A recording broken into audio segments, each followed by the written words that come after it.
स्नान है भगवत प्राप्ति का बहुत सहज, सरल और सुदृढ़ उपाय है भगवत स्नान।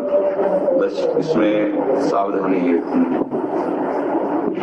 कहीं भी किसी भी तरह से शास्त्र विरुद्ध आचरण न बन जाए। बस अगर केवल भगवत यश गाते रहे, इसी से भगवत प्राप्ति हो जाए। 88,000 ऋषि उनके मुखिया शौकन वो सूत जी महाराज से कहते हैं कि बहुत वर्षों से ये धुएं से हमारी जटाएं धूमिल हो गई, लेकिन मुझे वो आनंद नहीं मिला जो आपकी श्रीमुख से सच्चिदानंद प्रभु के यश का श्रवण करने से प्राप्त हो रहा है। बहुत बड़ी बड़ी तपस्या और साधनाओं से जो भी कार्य नहीं बनता भगवत यश से बन जाता है। और गोस्वामी जी ने, तुलसीदास जी ने कहा है, चौथ भगत मम गुणगन करे कपट तजिदान। हम भगवान का यश केवल भगवान की प्रसन्नता के लिए, या जो सामने बैठे हुए श्रोतागण है इन पर श्री हरि की कृपा हो और सब हरि के दुलारे बने, इसी भाव से यदि हम भगवत यश गान करें तो इस यश गान मात्र से उसे भगवत प्राप्ति हो जाएगी।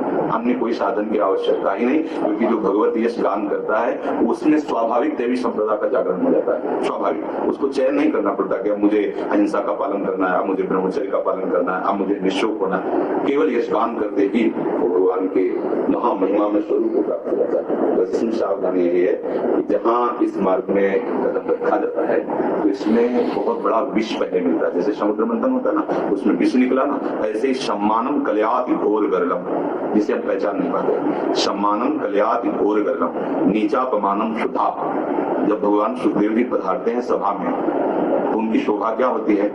कुछ लोग कंकड़ मारते हैं, कुछ उपहास करते हैं, कुछ उन्हें विक्षिप्त पागल समझते हैं, लेकिन जब सभा मंडप में आते हैं तो उनके पिता पितामह आदि सब खड़े होते हैं। 16 वर्ष की अवस्था है, लेकिन उनसे श्रेष्ठ ज्ञान और श्रेष्ठ अवस्था वाले बैठे। ऐसा नहीं कि ज्ञान भगवान पाराशर जी को कौन सा ज्ञान, भगवान व्यासदेव जी को कौन सा ज्ञान, लेकिन वो सभा में थे, ये सब महापुरुष थे। और जब श्री सुखदेव जी पधारे, क्यों?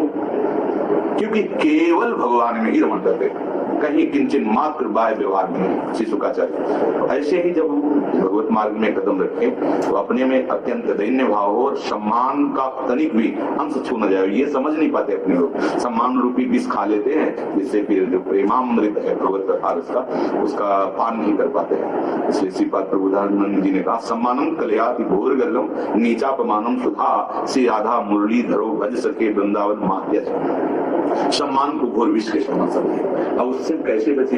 जैसे बहुत से लोग प्रणाम करते हैं, नमस्कार करते हैं, विविध प्रकार की भागवतिक श्रद्धा अर्पित करते हैं, तो हम उसे इतना समझें कि हमारे गुरुदेव का वैभव है, ये हमारे आराध्य देव का वैभव है। ये तो एक निमित्त मात्र है। अगर कोई प्रणाम कर रहा है तो मेरे गुरुदेव को प्रणाम कर रहा है, मेरे इष्ट को प्रणाम कर रहा है, क्योंकि श्री कृष्ण महिमा गान करने वाले हैं, इसी संबंध से तो प्रणाम करते हैं। तो प्रणाम श्री कृष्ण को गया, मेरे को नहीं। अपना जहाँ हम स्वीकार कर लेते हैं वही फिर भगवत रस लुप्त हो जाता है, और फिर ये माया का जो आकर्षण है वो उपासक की उपासना को गुप्त कर देता है और बाहर से वासना छा जाती है। इसलिए फिर वो जो भागवत का कथन या भगवत यश गान का फल है वो हमें प्राप्त नहीं होता। सेवक जी ने कहा, धर्म सुनाई धर्म में ही जांचत, चाहो कृपा जो धर्मिन की। जो धर्म का गान करके धर्म में स्थिति चाहते हैं, मैं ऐसे धर्मात्माओं की कृपा चाहता हूँ। वो प्रेम धर्म हो, भागवत धर्म हो, वेद धर्म हो, पौराणिक धर्म हो। धर्म सुनाई धर्म में ही जांचत, चाहो कृपा जो धर्मिन। अन्नस्य दोष गुण चिंतन मासूम हुआ, सेवा कथा रसन हो नितराम जीवत्व। जब तक हमारे हृदय में अन्य के प्रति दोष गुण बुद्धि है, अन्य के प्रति भावना अन्य की है, तब तक ये कथा रस का अमृत नहीं मिलता।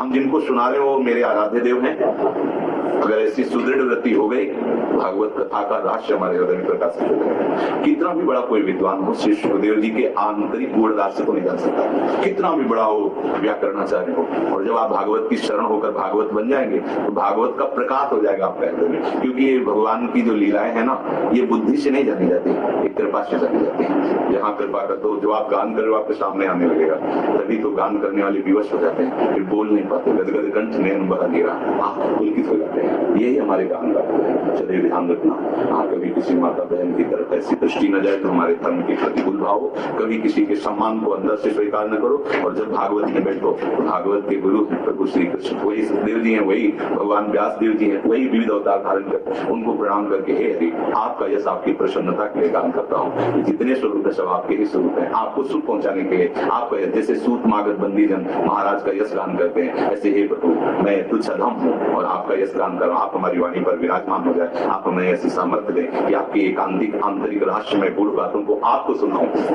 बस ये जहां भाव आया, और जहां ये भाव आता है ना कि ये सब तो लघु गुण वाले हैं, मैं श्रेष्ठ गुण वाला हूँ, इससे मैं उच्च पद पर बैठा हुआ, तो फिर वो रस गुप्त हो जाता है। इसलिए सावधानी पूर्वक यदि कथा कही जाए और कथा सुनी जाए तो कथन श्रवण मात्र से भगवत प्राप्ति है, इतनी सामर्थ्य अन्य साधनों में नहीं।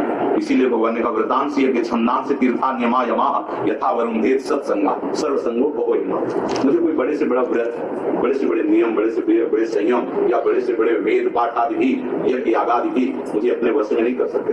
अगर मुझे वश में कर सकता है तो जो सर्व संगों का त्याग कराने की सामर्थ्य रहता है वो सत्संग। सत्संग क्या? सत्य सच्चिदानंद, सच्चिदानंद प्रभु श्री कृष्ण, सच्चिदानंद हरि या सच्चिदानंद ब्रह्म, जो भी, अगर हम उसके यश का गान कर रहे हैं तो उस यश गान की ऐसी अद्भुत महिमा की हरि प्रसन्न हो जाते हैं। धुंधकारी जो भागवत का प्रधान श्रोता वर्णन मात्र में किया गया, उसने एक भी कोई सदगुण नहीं किए, एक भी सदाचरण नहीं किए, केवल 7 दिन भाव से कथा सुनी और ये मान करके कि मेरे उद्धार का आखिरी स्वरूप है, और उसी का मनन किया। तो विमान आया गोकर्ण जी के सामने, एक ही विमान आया, बहुत से नहीं है, जबकि और भी सुनने वाले थे, और उस पर चढ़कर परम पद जाने लगे। तो गोकर्ण जी ने प्रश्न किया, क्या कथा तो सबने सुनी? बोले सुनी, लेकिन जैसे धुंधकारी ने निष्ठा से सुनी और मनन किया वैसा सबने नहीं किया। यदि ये पुनः ऐसा करें तो इनके लिए भी विमान सुदृढ़ उपाय भगवत प्राप्ति। जो कथा का हम लोग गायन करते हैं वो अपने स्वामी के यश का गान कर रहे हैं और स्वामी की कृपा से। अगर हम कहीं भी ले आए कि हमारे अंदर आज क्या होता है कि हम लोग भगवत यश गान करके कपट कर देते हैं। जो गोस्वामी कहते हैं कि चौथे भगत ममुंदन करे कपट करना, यश तो श्री हरि का गान कर रहे हैं, लेकिन चाहने लगते हैं अपना यश, सम्मान चाहने लगते हैं, वासनाओं की पूर्ति चाहने लगते हैं। जिन लोगों का कथन ये है यदि हम अर्थ की मांग ना करेंगे तो हमारा काम कैसे चलेगा? तो तुमने भागवत का रहस्य क्या था? तुमने प्रभु को अपना माना कहा? अगर अर्थ की दासता है तो तुम श्री कृष्ण दास कैसे